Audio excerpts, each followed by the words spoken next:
I literally was like, when someone brought a PA system, and I said, well, I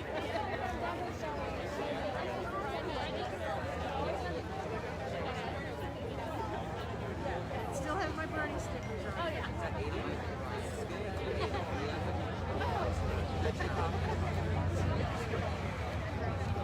There is nothing that I love more than being outside than to see the summer. Nothing I love more than being outside on a summer day.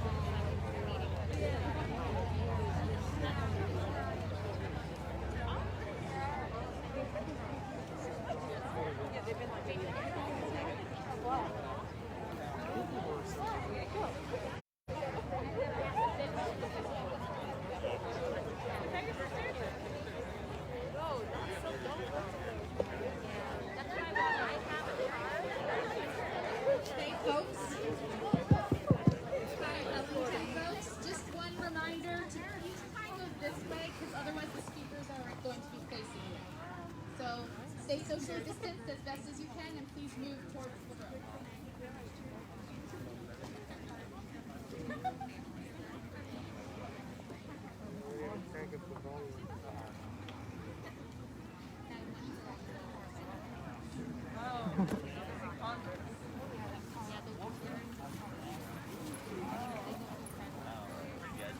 Yes. As they said in Spanish, turtles to 11. You're right. It goes to 11. Most of them go to 10.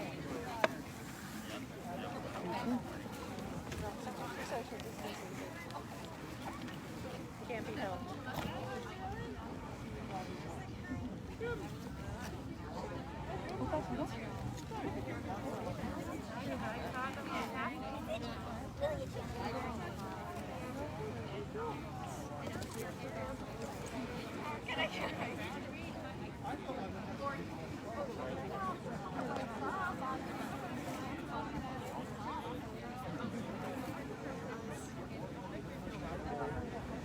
Back with you.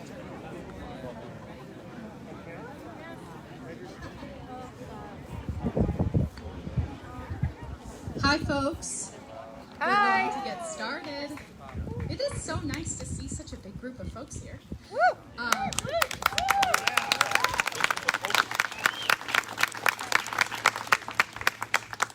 My name is Jamie. That's not really important tonight, but I'm the MC, so I will be introducing all of our speakers. But I've been asked to read an introduction that was put together by the event organizer, so we'll start with that. We are here tonight due to the efforts of a few Ellington residents who are concerned about the history and prevalence of racism in our country, our state, and even here in our community. As a group, we support the Black Lives Matter movement and their mission, and we support all movements to end racism, prejudice, and discrimination of all kinds. We harbor no illusions that this rally will significantly reduce the impact of racism in our community, but we can start by supporting Black-owned businesses, elevating the voices of people of color, and supporting people of color in running for office. We see this gathering as an initiation of a series of events, educational and otherwise, to start us on a path towards a more aware, more tolerant, and more compassionate world. If anyone is interested in moving forward with us on this mission, please send an email to ellingtonequality@gmail.com and someone will acknowledge your interest and share upcoming plans. Due to the risk of COVID-19, we ask, as a reminder, that you observe safe social distancing, wear a face mask if you're within 6 feet of another person. We have sanitizer and extra masks available if needed. Tonight's program will be include a series of scheduled speakers, followed by an invitation for others to speak. We ask anyone who would like to speak to remain respectful in both your time and your words. We will have a vigil and moments of silence and then wrap up with a musical conclusion. It is my very distinct pleasure to introduce my friend, Dr. Senator Sayoud Anwar. He's our senator for the 3rd District, and we are beyond blessed to have him in service to us. There is not another...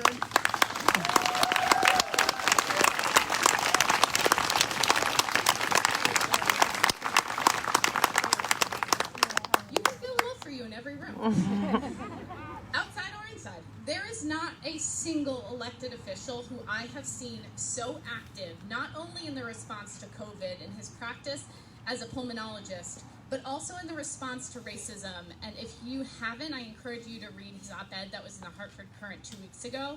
There is not a more dedicated elected official serving us right now who is making sure that the voices of those who need elevation are being elevated. So it is my distinct pleasure to pass the mic to Dr. Anwar.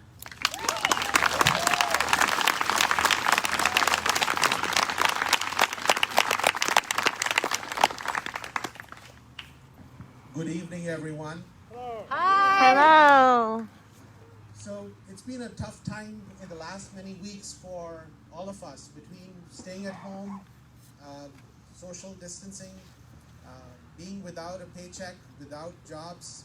A quarter of the population is not with the jobs right now in our communities, and then seeing the impact of what has happened across the country in a manner that has shaken us all. I wanted to share a few thoughts with you, and I'll start by saying that, look, people of all faiths, no matter whether organized faiths or individuals who are spiritual, or the people who do not believe in any faith, they have one thing in common, one belief in common. They would all agree to one statement, which is that we do not want to treat people the way we don't want to be treated. This is something that's a universal law. This is something that everybody believes in and would agree, and you would not get an argument from anyone. So don't treat people the way you don't want to be treated. And I think that's something that we have to not only see in our daily interactions, but more importantly in our policies. And these policies are real impact which actually can cause death, impact on lives, and I'm going to touch on some of those aspects because it is a blessing. It is heartwarming to see Ellington come out. It is truly, I wish I could hug you and I would break every law and everybody would say take his license away. I'm hugging you all, believe me, because this is so much needed. This is so much needed. And I can tell you, at one time, amongst the profound and the beautiful and the wisdomful things that Martin Luther King had said, he said one thing that actually is very relevant. He said, in order to change America, we will have to change the laws, but we will have to change the hearts. And the laws were changed, but I believe the hearts were not changed, but I can feel and I can see and I can sense the hearts are changing. And that's witnessed by this place, people in our communities across the country, across each and every part of our country, coming together and standing up and saying, no, enough is enough. We have had it. And we cannot let anybody be left behind the way we have allowed our African American brothers and other community members behind in a manner which is now showing its ugly face, which is unacceptable to each and every human being. I will share some things about Connecticut. I'm chairing the Housing Committee. I'm actually the Vice Chair of Public Health Committee, and I'm also a Vice Chair of the Children's Committee, and one of the members of the Veterans Committee and the Insurance and Real Estate Committee. So these are some of the areas, but as a chair of the Housing Committee, I will share some numbers and data that actually haunts me. In our state of Connecticut, in the state that we all love, 50% of all African Americans and 50% of all Hispanics live on 2% of the land of our state. 2/3 of all African Americans and 2/3 of all Hispanics live in low opportunity areas. And the chances of moving from a low opportunity area to a high opportunity area is the lowest in New England and the state of Connecticut. If you are born in poverty, you will die in poverty. And that is a sad statistic that we are seeing in our state, and that is because of a number of laws which would restrict people's opportunity. Yes, I see the sign, zoning, right there. And then that's part of the issue that we are looking at, is that we have to open opportunities for our family members who are actually being left behind. Educational opportunities are linked to where you live. Here's another data. If a child comes from a low opportunity area and is moved to the high opportunity area, African American, Hispanic child, their ability to be able to achieve maximal potential is the same as any other child. So it is our loss as a state, it's our loss as a community, as a country, that 25% of our population is not able to achieve their full potential. The scientists, the doctors, the lawyers, the engineers, the IT professionals, you name it, we are losing out on each and every one of those opportunities, and the rest of the world is not doing this because they are giving every opportunity to their citizens, the developed part of the world, that is. But in the developed world, we are excluding part of our community, and these are policy-based issues, and I actually put those bills for the 2 years that I've been here, and those bills were first killed by my fellow politicians, and second time it was killed by COVID. But I'm going to keep bringing them because that's what we have to do. We have to educate our communities and societies and take care of this. Here's another statistic.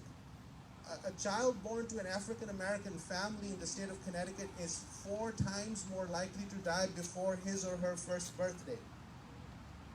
An adult with diabetes in the state of Connecticut who happens to be an African American is twice as likely to die from diabetes. Or in most cases, he is 4 times likely to have his extremity amputated because of diabetes. Prostate cancer, twice as likely to kill the African American. These are systemic issues which are policy based. And if somebody is not convinced that this is the ethical, moral thing to do, there's a financial reason for it. $500 million are spent extra every year in hospital costs because of our systemic institutional racism in the state of Connecticut. And that is the reason I actually sent a letter about a couple of days ago to our governor saying that, look, racism is a public health emergency.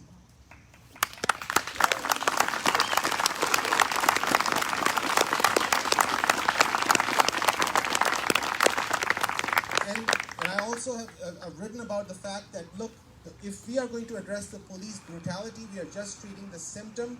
If we really want to do something, we fix the... We have to fix other things. We have to fix all aspects of the systemic racism that is actually resulting in the lack of opportunities to our communities, lack of each and every aspect of the life of our brothers and sisters. And I want you to know that you are the future. The children in this room, in this place, in this space, need to know that you are living history. You will be able to tell your children and your grandchildren that this was the time in 2020 that there was an awakening in the community, and that awakening led to a movement, and that movement changed our country, and we became a real, strong, viable society where each person had equal opportunity. So, Yes.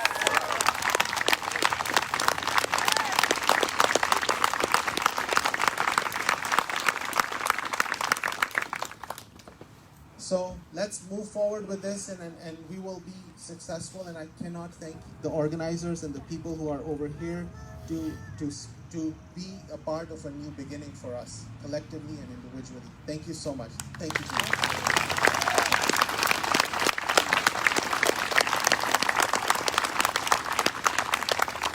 Thank you, Senator Anwar, for both speaking and for your service to us as our state senator. It is now my pleasure to introduce the Executive Director of Today I Matter, John Lally, who is a co-organizer of today's event.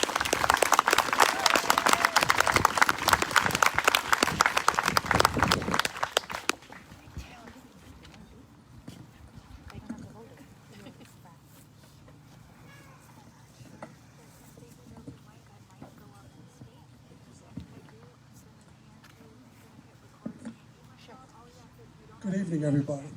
Good evening. I want to start by saying how impressed I am that so many caring people from my town of Ellington showed up today.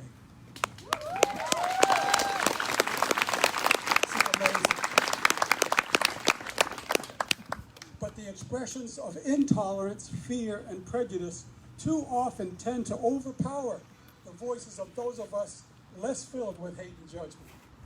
But today we're here to talk about understanding, compassion, and self-awareness. As declared at the end of the Pledge of Allegiance that we all know, we believe that the American flag should stand for liberty and justice for all, with no exceptions. Yes.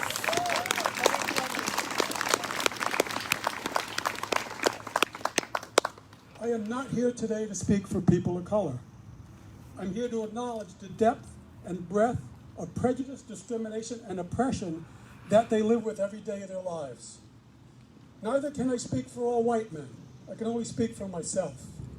Come on! But I find myself taken aback when I hear the surprise or disbelief in people that there are expressions of racism in Ellington, in this beautiful town. It can't be. We're such a lovely, friendly town. But unfortunately, we only need to look around at those that speak out against voices of tolerance and compassion. The occasional displays of the Confederate flags and expressions of hate and judgment on the local social media pages that validate that hate, intolerance, and racism do live here in Ellington. We've all seen the recent story of that woman in Central Park a couple of weeks ago who called the police because she felt somehow threatened by an African-American man who asked her to lawfully put her dog on the leash. Now, some of you may have heard, I've read, this woman actually gave money to Barack Obama's campaign fund. So she would have been appalled if anyone told her she was racist. She probably would have even said, I have a black friend. We've all heard that, right? How could she be racist? But she obviously used a race card against this man with no justification. I challenge us all as white people, those of us who are, to deeply examine and acknowledge the prejudices and stereotypes that infiltrate our worldview as an overt or subconscious level. As we grow and develop from childhood and establish our worldview, we make judgments about our world based on what we're taught, what we observe in our family, and our personal experiences. We all initially form judgment about others based on outward appearance and behaviors. We look at factors such as gender, race, mental illness, physical disabilities, clothing someone wears, the neighborhood they come from, their financial status, piercings, tattoos, substance use, verbal accents, country of origin, immigration status, political party affiliation. We make judgments all the time. I want to tell you just two quick personal stories that even as not a man of color, I've had to experience. And an example of judgment. A couple years ago, my son Tim graduated from high school, and we had a party in our backyard. And Tim he was a big fan of this band that happened to be traveling through the area. And he happened to contact them, and they agreed to come over and play in our backyard for his graduation party. And that was really cool. But we have a big family, we have everybody there, but my family tends to be a little bit conservative. You know, it's all white, conservative. They tend to not have much diversity in their experience or their worlds. So they see things from a certain point of view. Well, wouldn't you know, this band comes over and they walk in the backyard, and I mean, these people are covered with head to toe with tattoos, piercings, nothing against that. I've never seen more tattoos and piercings before or after. And you can imagine as they walk into the backyard with my family. And my mother-in-law, who's a very wonderful, loving, proper English woman, she was born in England and, you know, well-bred, you might say, was kind of nervous. But you know, at the end of the party, she came up and said, John, what lovely boys they were. They were so polite. It was, yes, ma'am. No, ma'am. Thank you. Can I help you? She was flabbergasted. But you know what? She was open. She was open to examining her views on people and realized she could be wrong. The initial judgments she made, once she got to know them, were wrong. That's what it's all about. That's what it's about. One other story. My other son happened to be pretty young, probably 16, 17, driving in a car with three of his buddies. One of his buddies was a young man of color. For some reason, we still don't know to this day, they were pulled over by the police. They were told to get out, walk over there, shut up, don't open your mouth. Well, their car was searched, their trunk was searched, they were pulled out, never told what would happen. Everything was just shoveled in the car, and the police just got up and walked away. I couldn't believe it. How disrespectful. And then it hit me. I don't know if this had anything to do with the one young man of color that was in the car, but man, this is what people have to live like every day. They have to think about this incident. I rarely have to think about that. I never do think about that, to tell you the truth, from my own self and family. But imagine the people that have to think about this, people of color that live every day like this, that know I could go out today and something bad could happen to me. That's a small example, but it tends to hit me hard. So I think we all need to acknowledge our human tendencies so that we keep them in check and be open to revising our beliefs about others. To have the courage to say, I may have been wrong, and I can learn about others by listening to their experiences. That leads to the present emphasis that Black Lives Matter. It's only ignorance and hatred that can lead one to deny that the experiences of black people in America has historically been impacted by oppression, discrimination, and subjugation. This has been systematically supported, overtly and subvertly, by our white American culture. We need to take personal responsibility to recognize this and stand up and actively speak out against all forms of prejudice and lead by examples of our own behavior. As white people, we need to stand beside people of color, but also stand up to racial and prejudicial behaviors, policies, and institutional practices that keep people of color at a disadvantage. Yes.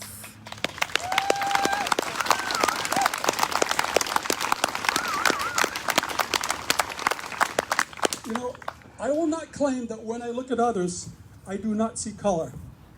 That's not true. If that's our perspective, then that means we don't accept that those of color experience a different world than the dominant white culture. We need to understand our differences so that we can understand the oppression that continues to characterize the lives of people of color. I truly hope that someday race and other human differences will not matter, but we're not there yet. I ask you all, this is the part where you're going to come in and rejoin, how long will we remain silent while others are being judged, abused, and even murdered? No more. No more. I ask you all now, how long will we deny that racism exists in all communities, including Ellington? No more. I ask you now, how long will we allow voices of hatred and prejudice to go unchallenged? No more. I ask you now, how long will we tolerate ignorance and racism in our elected officials? No more. I ask you now, how long will we simply accept that we live in a culture that supports the subjugation of others and denies them the same opportunities of the dominant white culture? No more. And I ask you now, how much longer will we leave it up to people of color to improve this world on their own, while white people just sit back and hope for the best? No more. So please, let the murder of George Floyd, and countless others be the spark that ignites our passions and determination to work hard until someday we may live in a world where appearances no longer matter. And instead, each individual is appreciated for their integrity and contribution to a better world. Thanks again. Keep it on the fight. Thank you.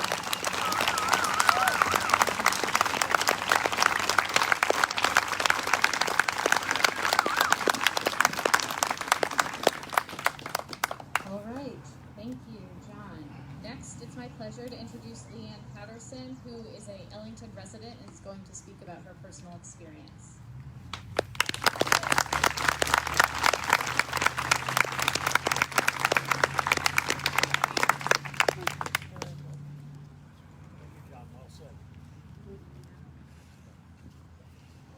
Hello. Hello.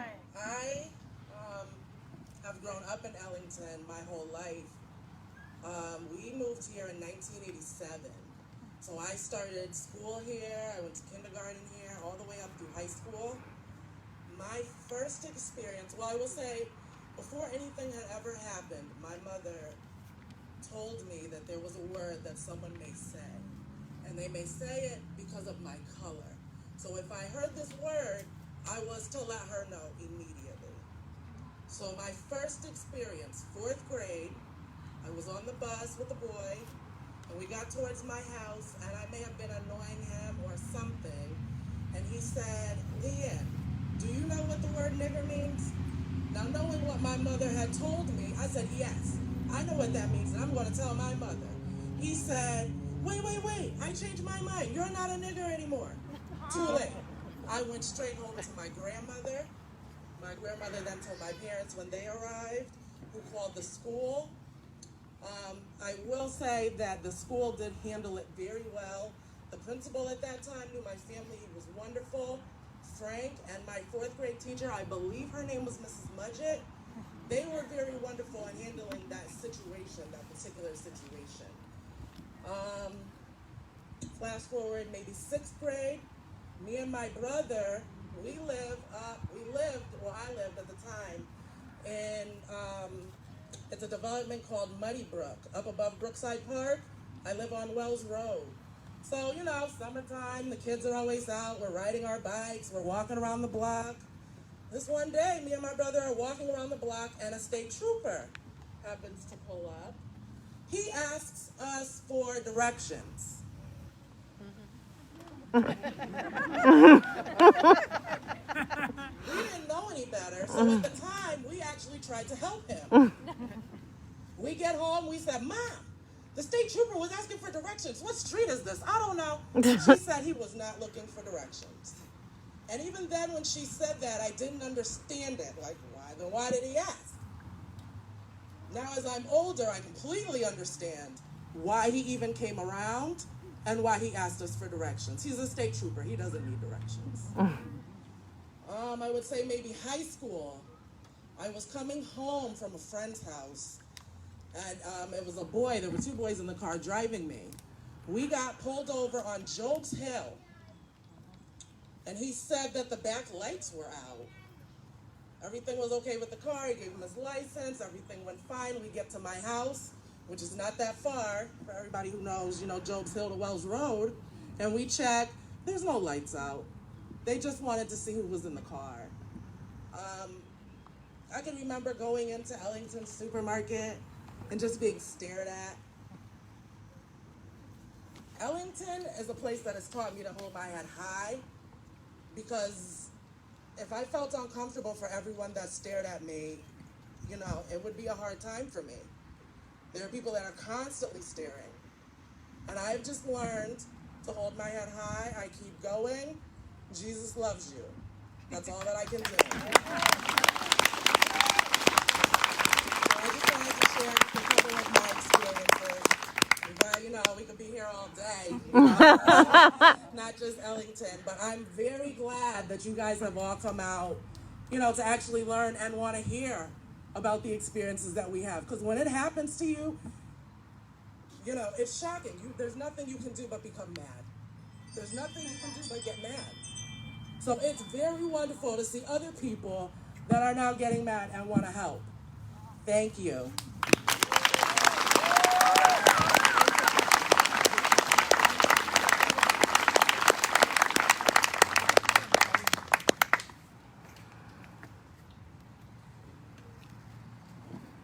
I'd like to take a moment before we open up the mic for anyone who would like to share a personal experience or a story to thank today's event's organizers, Allie, Sarah, and John.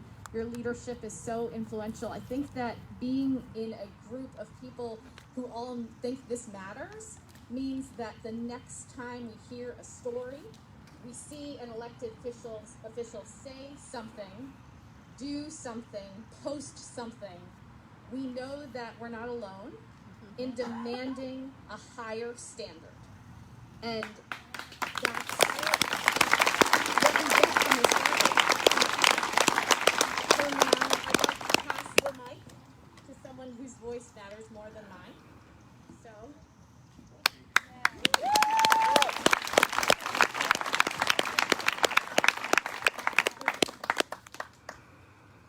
I'm going to take this off, so. My name's Travis Curtis, and my family was one of the first black families, if not the first black family, to own property in Ellington. And it's right down there on Lower Butcher Road, and we still own it today. Some of the things that we've gone through are not even important at this point.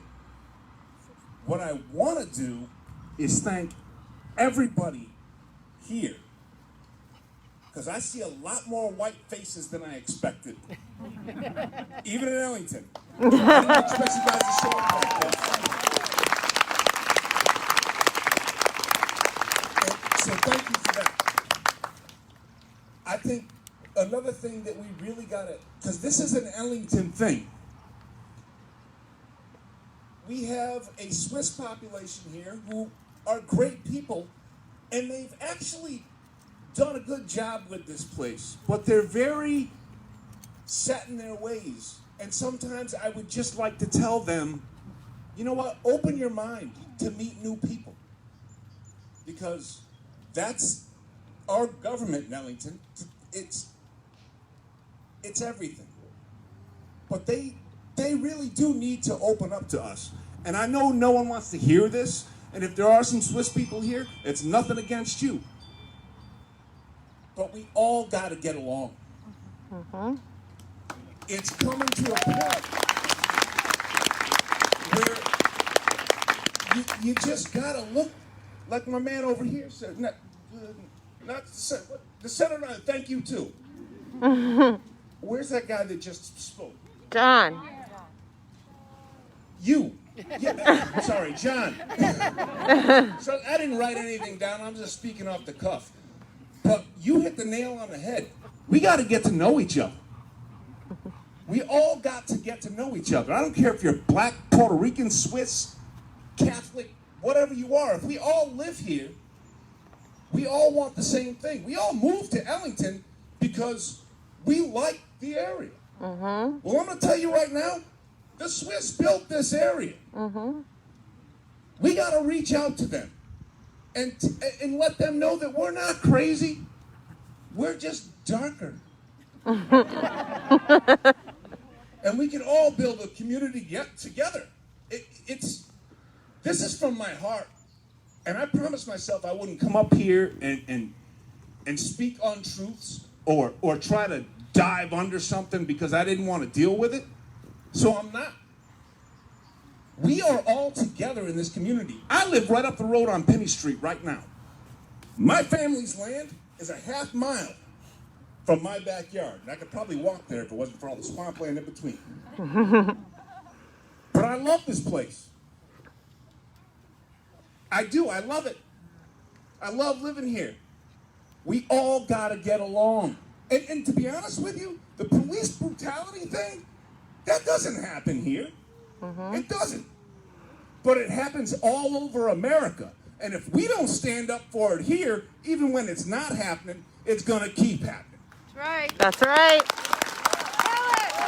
So you need to wake up, and you need to wake up the people next to you. And just say, look, we all just got to get along. It's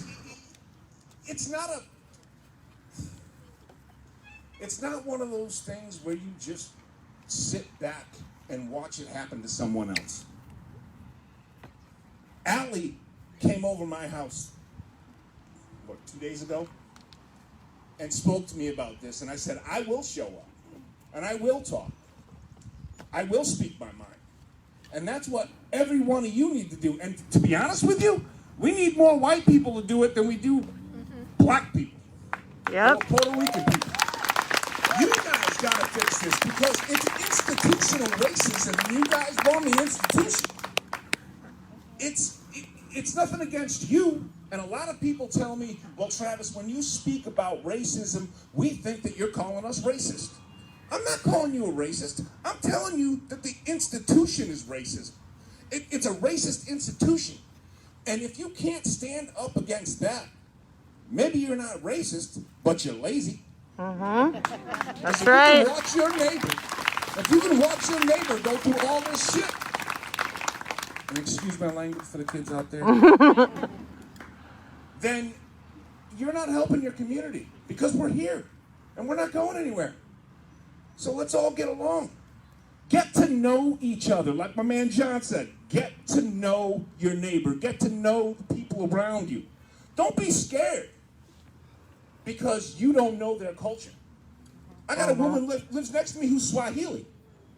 I don't know anything about Swahili, but she's black.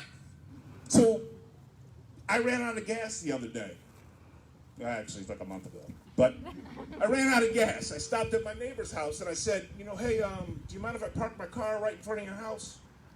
Well, I go down to mine and get some gas and bring it back. And this is a white dude. He looked at me, he's like, nah, man, I got some gas.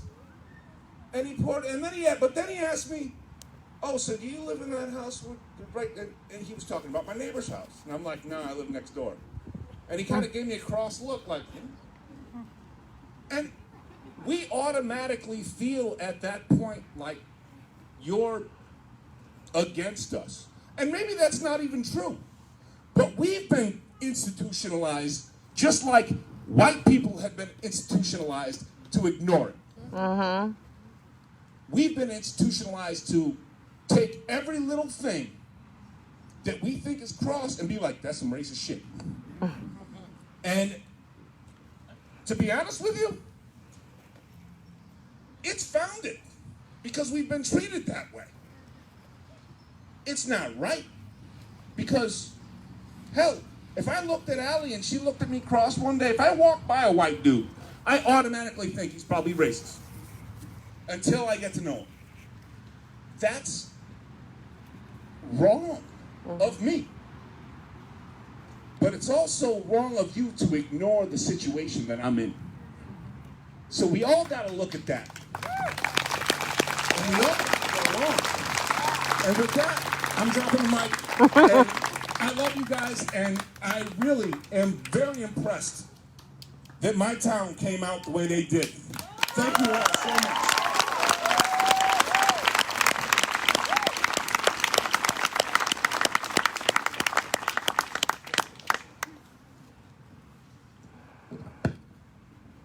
For those of you who don't know me, my name is Angelina, and I am a student at Ellington High School.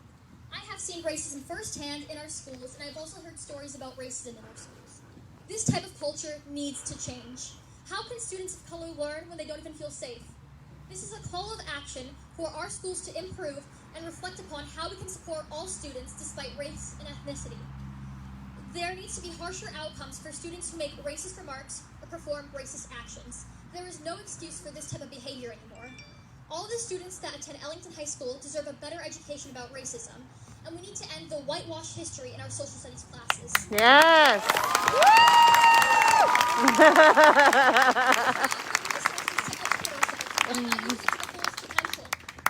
We shouldn't just stop at To Kill a Mockingbird. Someone once told me education is a catalyst for change, so it is time to start the forces for the ignition. Thank you.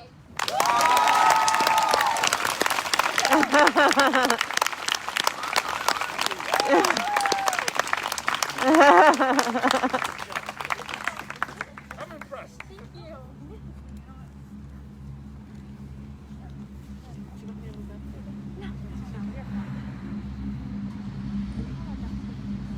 Hi, Ellington. I have nothing prepared, but some of you may know me and my husband from Ellington Friends because we made quite the stir. I'm Sarita, and this is Larry Smith.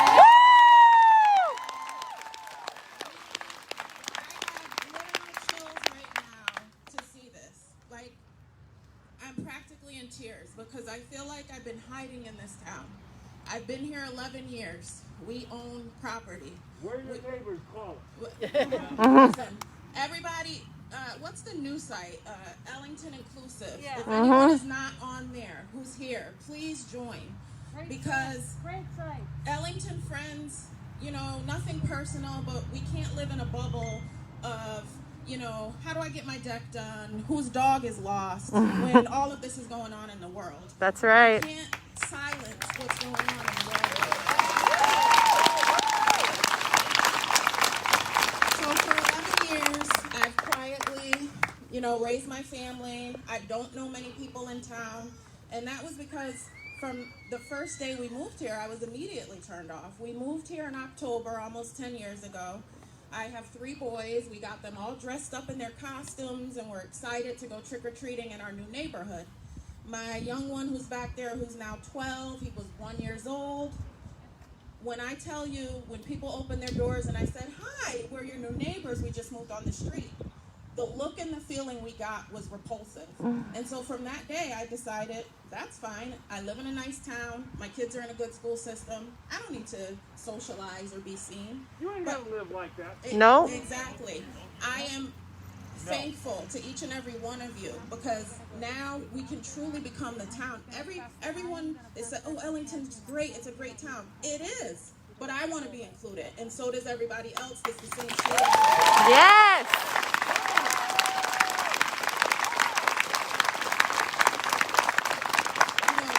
Part of me has a hard time understanding racism because I'm a nurse practitioner, and so I have a science brain. So my science brain does not really look at skin color. I know what's beneath is the same skeleton, the heart and the liver and the blood. It's all the same to me.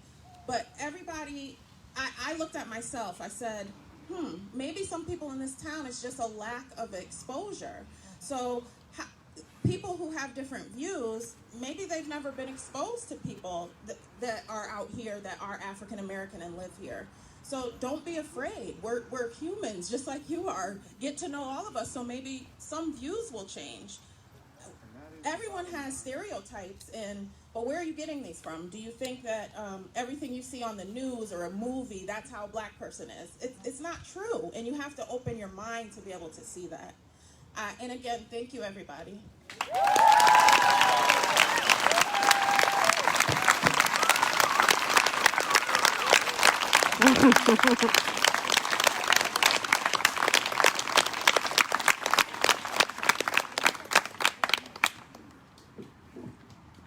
Hi everybody, my name is Taylor Biniars.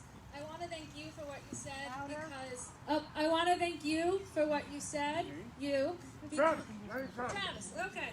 Because Travis, because I have been worried sometimes about speaking at these events. I've been asked to speak once or twice before at different cities' events because I don't want to take the time away from somebody who actually experiences this. But I've also read posts from people who say it is not your job to educate everybody. White people, we have to step up and take some of that burden of educating people.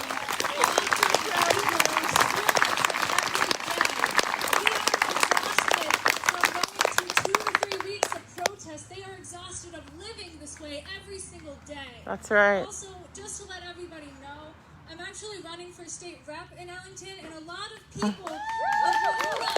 There's a reason I'm bringing it up, because I'm not bringing it up to go, oh my God, vote, blah, blah, blah. Because a lot of what I'm doing nowadays is telling people to go and vote.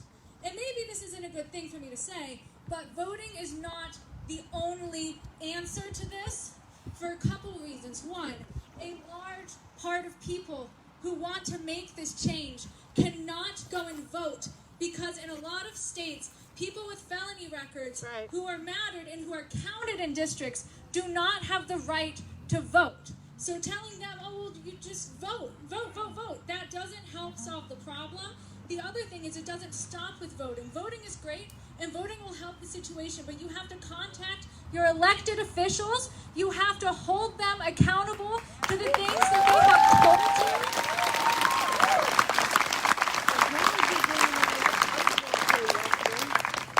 you. The system is rigged, so we get more felonies. Yes, it is. Than everybody else. Yep. It 100% is. I agree with you on that. What he just said, for anybody who couldn't hear him, I hope I quote you right, is the system is rigged so that they get more felonies. That's what you said, right? Okay. Also, we see a lot of people who go, well, I don't see color. I don't see skin color. And they think that that is so accepting and bold and brave of them to say. But for one thing, it's BS.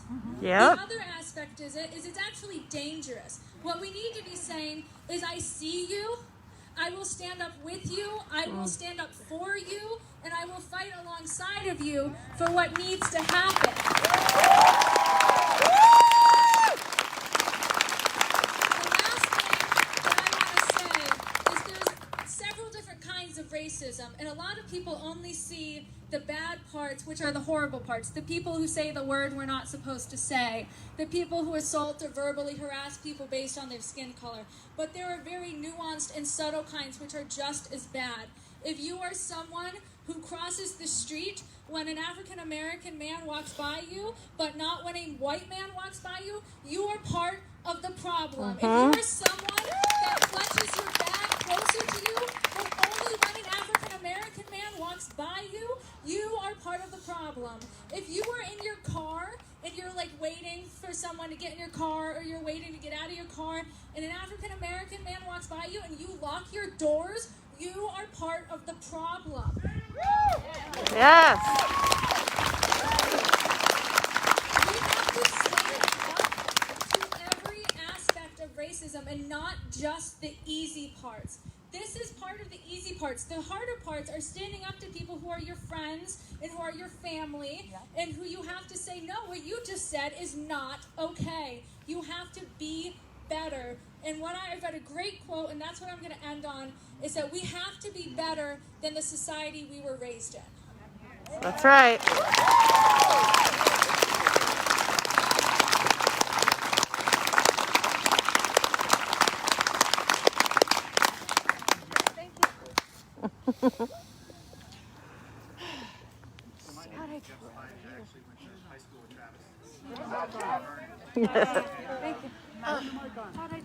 My name is Jeff Spivey, and I went to high school with Travis. I got to tell you that I didn't remotely think that I would come up and stand in front of you all, because who wants to hear an entitled white guy speak about racial matters? Jeff, you ain't never been entitled. Thank you, Travis. He knows my background.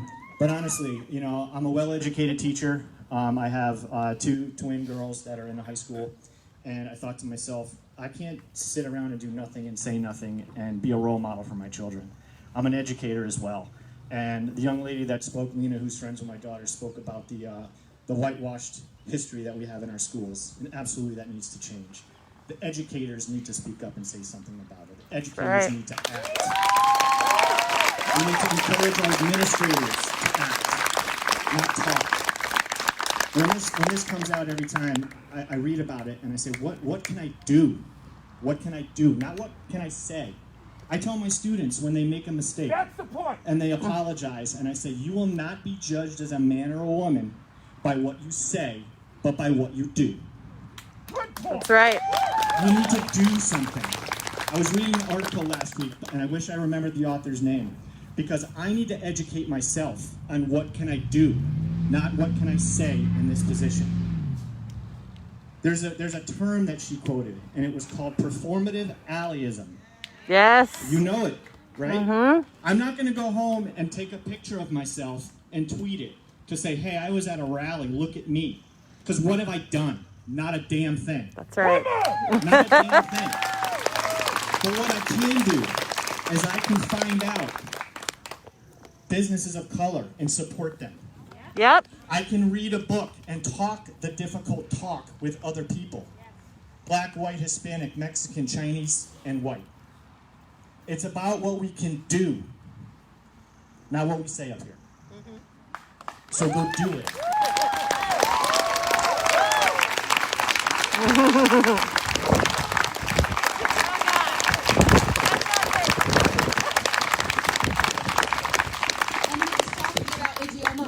So you want to talk about race? That's the book, if you want to read it. And the article author.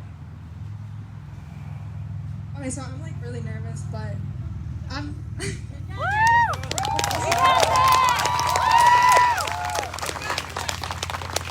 Hispanic. I was born in Puerto Rico. I have a younger brother who's 13, and a few weeks ago he told my mom that he wishes he wasn't Hispanic because he's scared that he's going to be killed.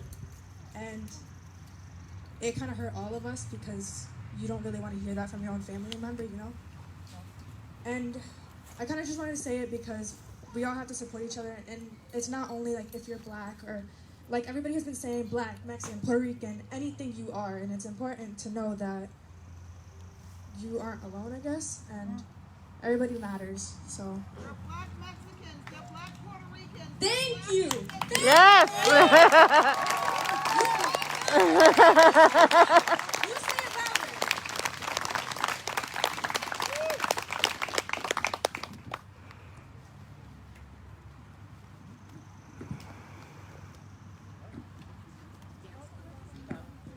All right. Oh. Hi. My name is Tobias Adams. I'm currently a student at Ellington High School. And this is not easy, but there's a lot of people here, and that's awesome. I went to a rally back around a couple weeks ago in Hartford. It was wonderful. I also wanted to say, I myself, I am a transgender man. And I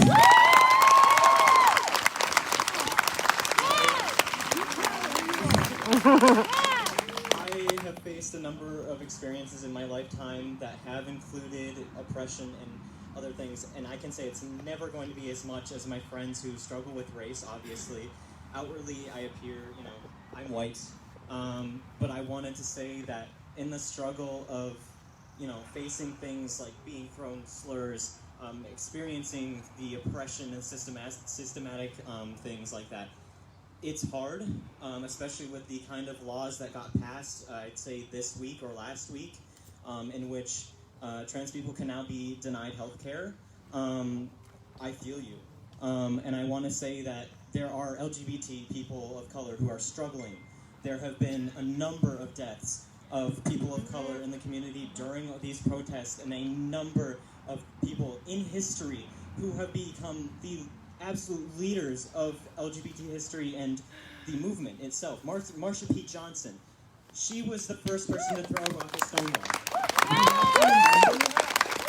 But even if you don't fully support LGBT, we are still people. I got you, bro. And that with this whole movement, there are black people who are suffering from this issue too. And I want to hand the mic over to my friend right here who can talk more. Hello. My name is Vivian Fichette, and obviously, as you can see, I'm black. I'm from a mixed family. My birth mom was white. Hold the mic. Sorry. I've never really done this thing before, so I'm kind of nervous. That's okay. We got you. So I am from a mixed family. My mom was white, and my dad was black. And my grandparents took custody of me when I was born, because of family issues. But that's not the point I'm getting at. A couple years ago, I experienced my first racial slur and racial discrimination against me. We have a popular con for anime and video games called Kineticon. Yep. And I was there for my first time. I've never been to a con. I've never went to a public event of pop culture. And so I went with my friend Toby, and the one time that we weren't together. Louder, please.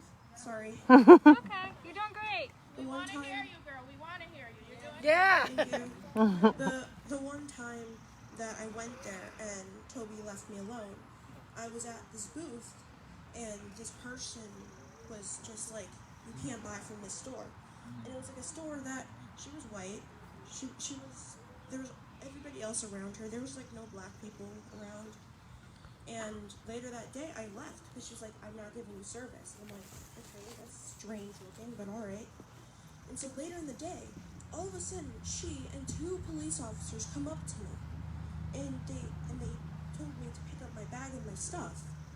And I'm wondering, what's going on? And they said, can I see your badge? And I'm like, why?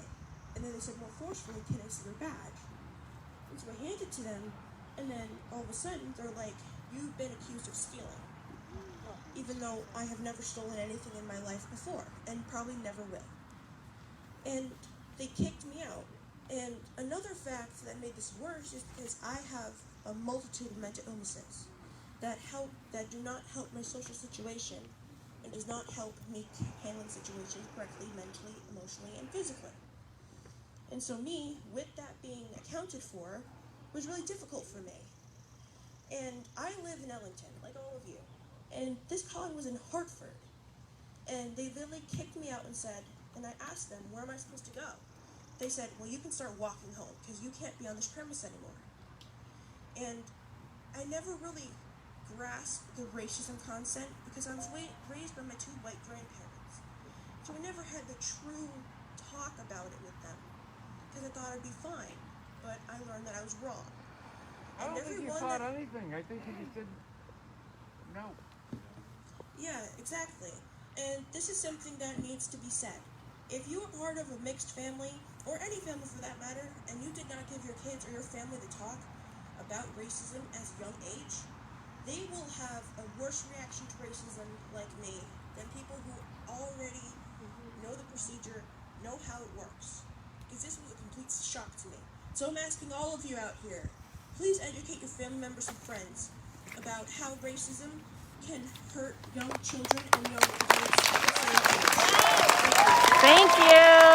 We fight together, we stand together, and we love each other. Yes. Thank you guys so much.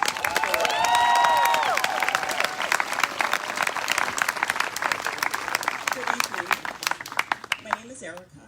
I've lived in Ellington for 15 years, and I just wanted to share the perspective from a mom of a black male. My son is 12 years old. I've always taught him not to play with toy guns. We don't allow toy guns in our house.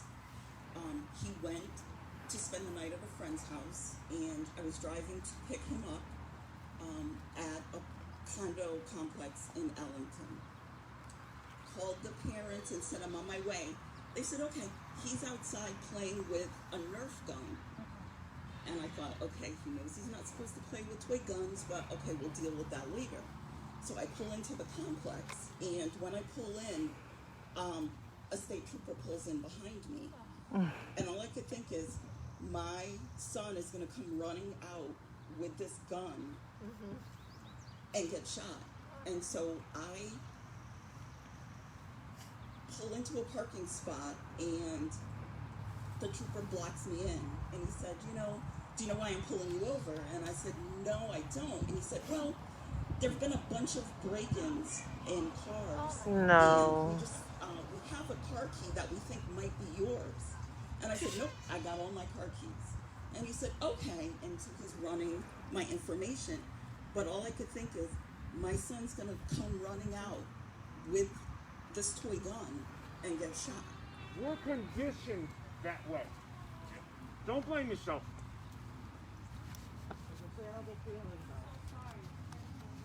You shouldn't have to worry about that. To share that because it's stuck with me for the last couple of years that my son could have gotten hurt that day. That's all. Thank you.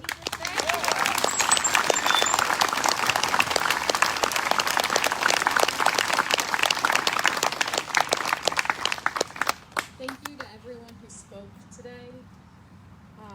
I'm glad now that I can pass the mic to Bishop Boyd. He's going to lead us in a vigil and a prayer, and I hope that this will be a way, I think it's a nice way to transition from the open mic.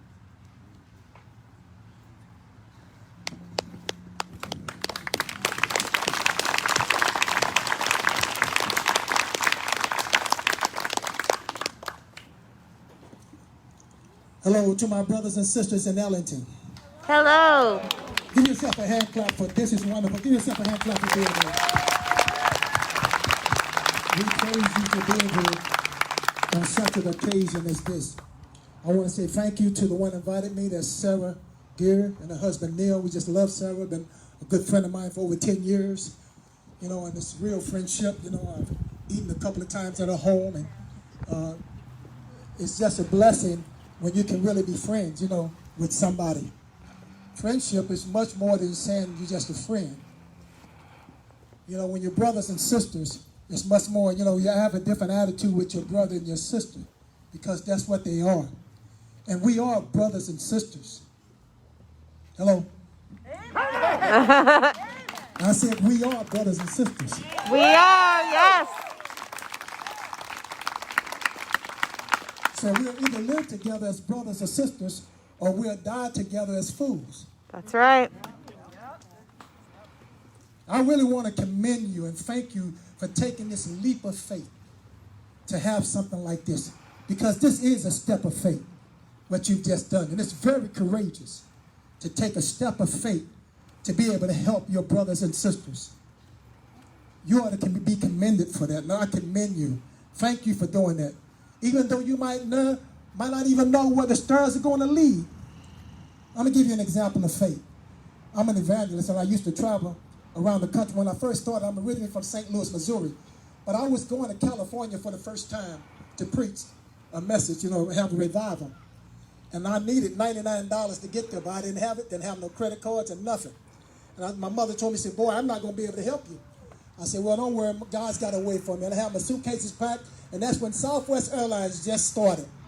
And it was $99, one way. So I was going to the airport with no money, no credit card. I said, God must got a ticket for me when I get there. And then she said, call your uncle, he'll take you. And my uncle, he picked me up, and he was drunk at the time when he picked me up. So when he picked me up, he said, where you going? I said, I'm going to preach in LA. So he gave me a hand clap, and in the hand clap, it was a $100 bill.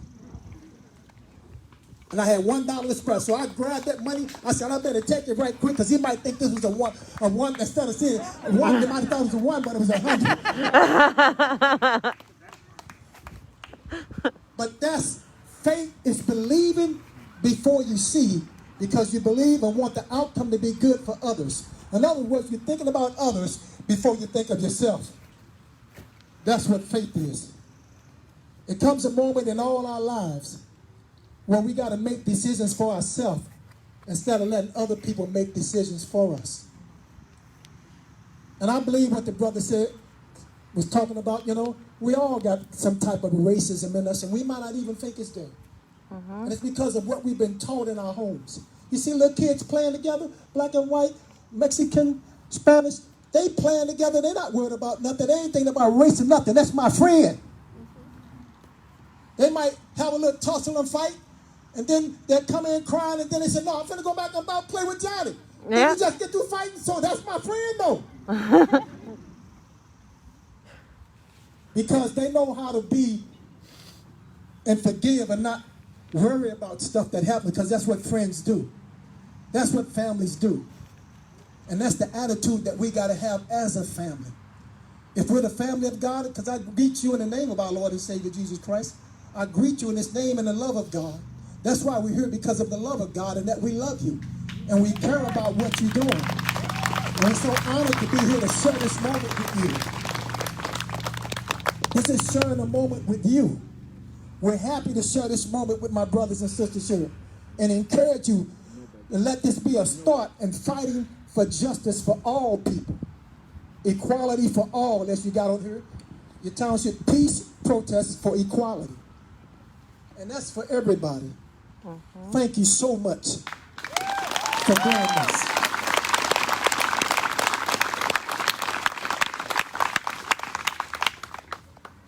And at the end of all this, we're not going to remember what our enemies say.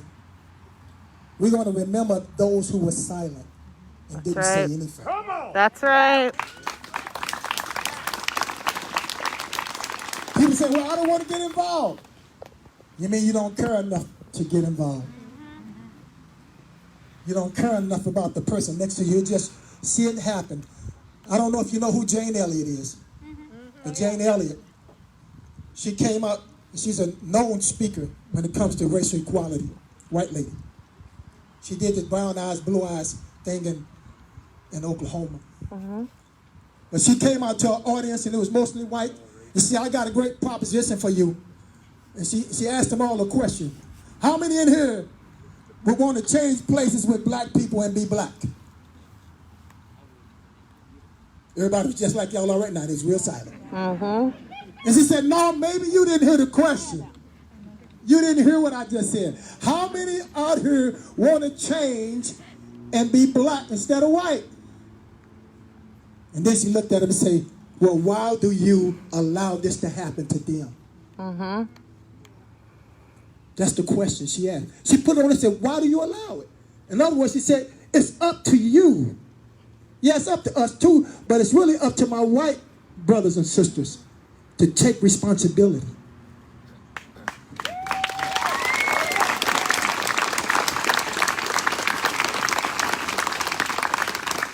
Thank you, Mr. School Teacher, for coming up saying what you said. And I don't want you to think I'm coming to condemn you, but I'm coming to encourage you. that we need you. You are needed. We need you to be successful, and then we can be successful as a family, walking together. My mother had some prejudice in her. And I can understand because my cousin, I don't know if you know who Emmett Till was. That was my third cousin. It's my third cousin. It has shocked our family. Family been upset about it ever since. Don't whistle. And that stuff still goes on today, whether you believe it or not, in different ways. But I know, like my police officer friend said, I said, you know, I'm not white, I'm not black, so I really can't identify with you. I say, well, try to put yourself in the shoes. You can be empathetic, sympathetic. You can try to understand it. You can if you really want to. I had one of my friends call me white friend of mine. And probably the richest man in Massachusetts. Good friend of mine, if not one of the richest, if he's not the richest. But he called me the other day. He said, hey, Bishop. I said, oh, man, hey, man, good to hear from you. Wow. He said, man, I'm just calling you because I'm concerned about you. You're my friend. When all this stuff happened, I just want to make sure you're all right. And I'm a mental health counselor. I help people. It's a lot of trauma going on, as you already know, with COVID and this racial equality stuff going on. Dealing with a lot of kids especially. To let them know that there is hope.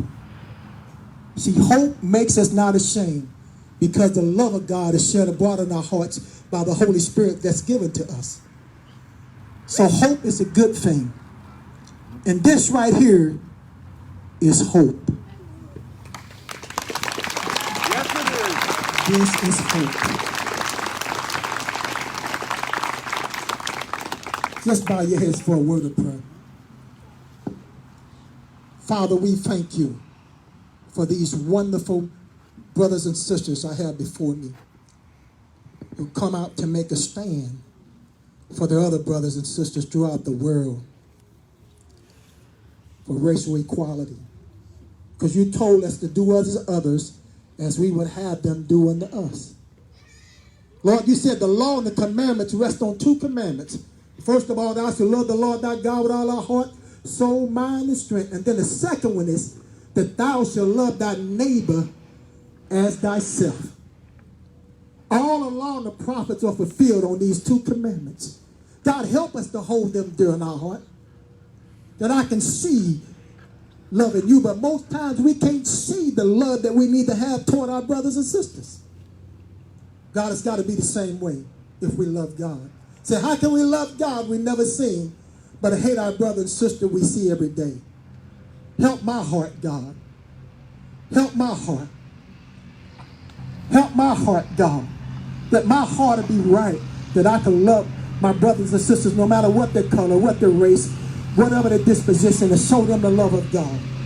Because I know, God, I need to have that love in my heart. Move on this people, God, as they make this first step of faith. Give them the direction. God, I believe this city of Ellington can be the catalyst to change this whole state of Connecticut. Just by what they did here today. Move, show yourself strong through this Ellington people, God, today. And from this day forth, even tomorrow, show a sign in them, God, that you're going to bless them for their efforts. Because, God, when we put our hands to the plow, you said put it to the plow and don't look back, but move forward. God, and bless them as they go forward. And let the doors open before them, that they'll know that you're with them as they go forth in your name to be a help to others. Thank you, Father. God, I believe it to be so right now. Because what's impossible with man is possible with God. God, it might seem like it's an impossibility. Say, well, it's been happening for years. But Lord, you're the change maker. You can make change happen. Well, we can't do it, but you can do it. Show your hand strong in the midst of the Ellington people, God, as they go forward. I know some brilliant minds and brilliant hearts and people that are wise, God, like the teacher said. He said, what can I do? God, because we know it's just not about having faith, but faith is actions. Because faith without works is dead, God. That's what you said in the Word of God. Let the actions come forth. God, that the whole state of Connecticut to see the change they're making. They say, we need to do something ourselves and make a change. that our whole state will be blessed, that all the people in our state will feel free, that everybody will feel confidence and have a love toward one another. God, I believe it's possible. Thank you, Father. Thank you for hearing our prayer. I'm claiming it right now. I'm thanking you for it right now. God, is done right now. I'm calling those things as not as though they were. God, I'm speaking it into existence right now for the people of Ellington. God, that they're going to cause the change to happen right now in the state of Connecticut. Thank you for them, God. Thank you for them stepping out of faith. Thank you for them having the courage. Thank you for them having this meeting. Thank you for the planners that came today. God, I praise you for them right now, and we give you the praise that is already done in your name. And let everybody say, amen. Amen.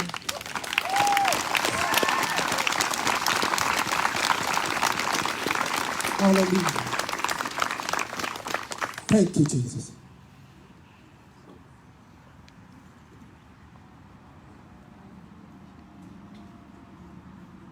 We're going to have a moment of silence for about 8 minutes. And this is just for you. In your own mind and in your own spirit. Just talk to God. And if you say, I don't know God, well, just meditate on the things you want to do and the things you need to change in yourself. Because this is an individual change. For change to happen, it starts within. It starts within. If we clean first the inside, then the outside will clean itself. So just go ahead for about 7 more minutes. Deal with the person inside of you, the real you, about the things you need, that you can be a change or cause a change to happen when it comes to equality. What you can do, how you can share, how you can help others.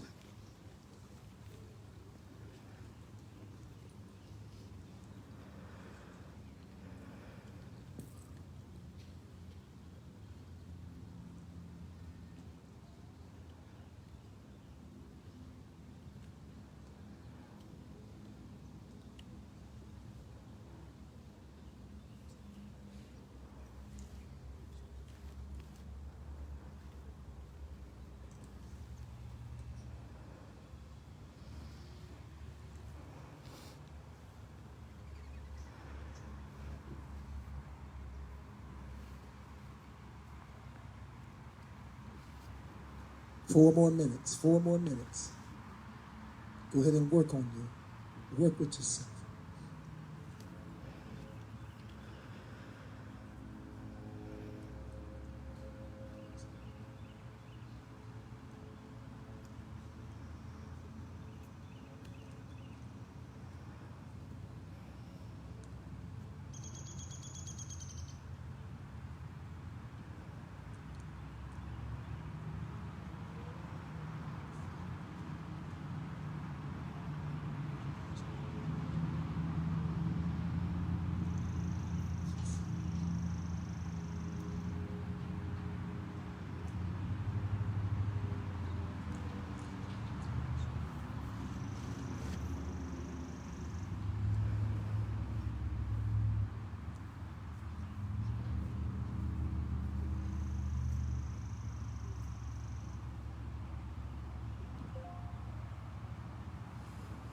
In that quietness, that's when you find yourself.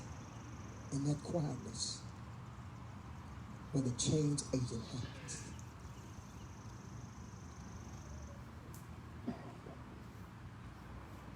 Two more minutes.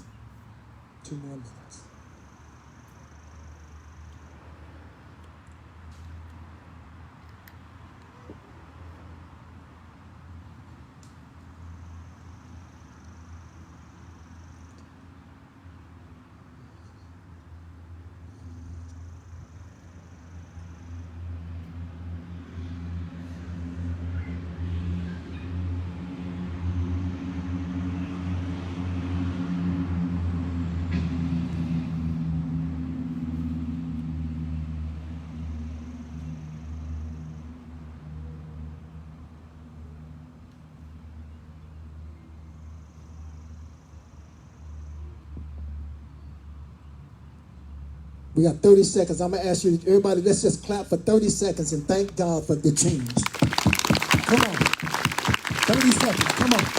Just thank you for the change. Thank you for the change. Thank you for the change in me. Thank you for the change be a greater help to others. I'm going to be a greater example. Thank you, brother. Change. 10 more seconds. 10 more seconds. Hallelujah.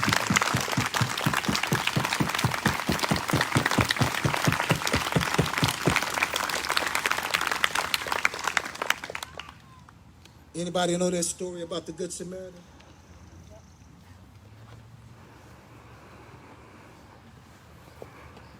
There was a man who fell among thieves. He fell among thieves and laid in the road, blood, head busted open, wide open. And then came down the roadside, a priest came, looked at him, because there was a lot of racism back then too. Racism has always been there. Looked at him and kept on walking. Another man came down the road, first he looked at him, kept on walking. Then it talks about a Samaritan man who really had no dealings with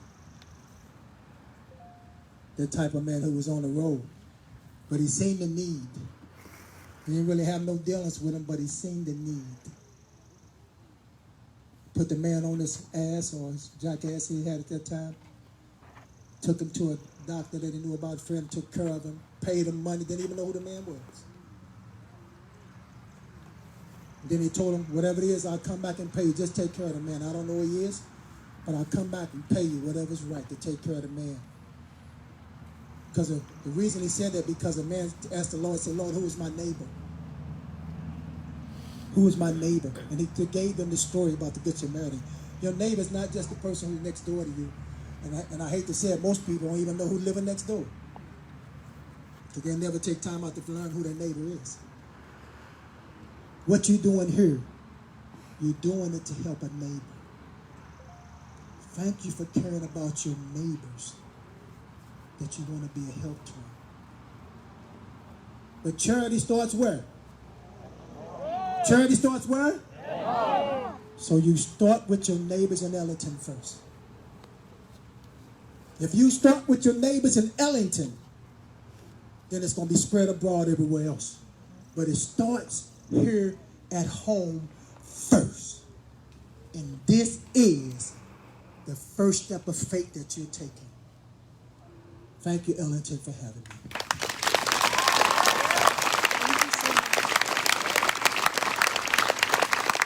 Thank you to the bishop for your lovely leading us in prayer. Before I pass the mic to Jane, who's going to close us out for this evening, I want to remind you that there was no illusion ever that this night was where this would end. So go home, reflect on what you can do. Will you run for office? Will you vote? If you're not registered to vote, do that right now. And Lois, wave at the voting stuff. Voter registration forms. We would like to do a coordinated purchase of racial equity coordinated books for the library and Ellington Public School systems. If you're interested in helping in that kind of work, please email the ellingtonequity@gmail.com. If you're interested in helping to do this work, stay in touch and help us keep on doing this work moving forward. And remember that the work isn't just in those coordinated efforts, but in your actions every day. So Jane, thank you.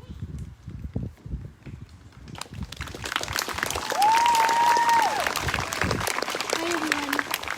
So I am a strong believer that when you sing with people, you become friends.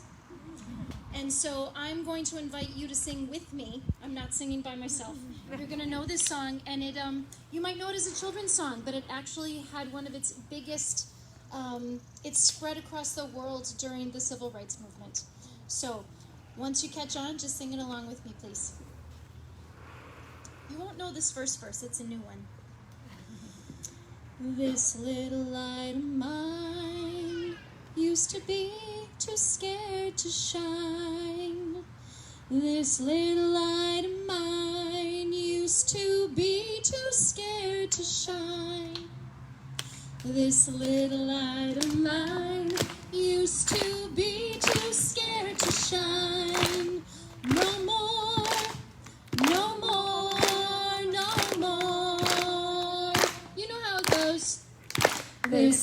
light of mine, I'm gonna let it shine. This little light of mine, I'm gonna let it shine. This little light of mine, I'm gonna let it shine. Let it shine, let it shine, let it shine. I want to hear you a little louder this time. Everywhere I go, I'm gonna let it shine.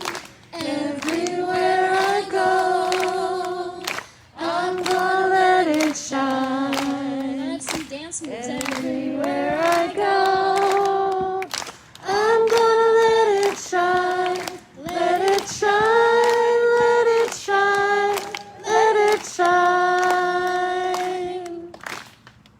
This little Light of mine, I'm gonna let it shine. This little light of mine, I'm gonna let it shine. This little light of mine, I'm gonna let it shine. Let it shine, let it shine, let it shine. Let it shine. Let it shine, let it shine.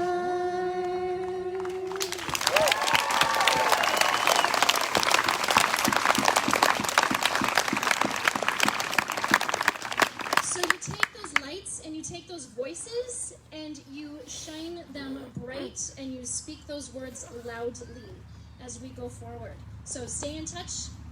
Keep up the work.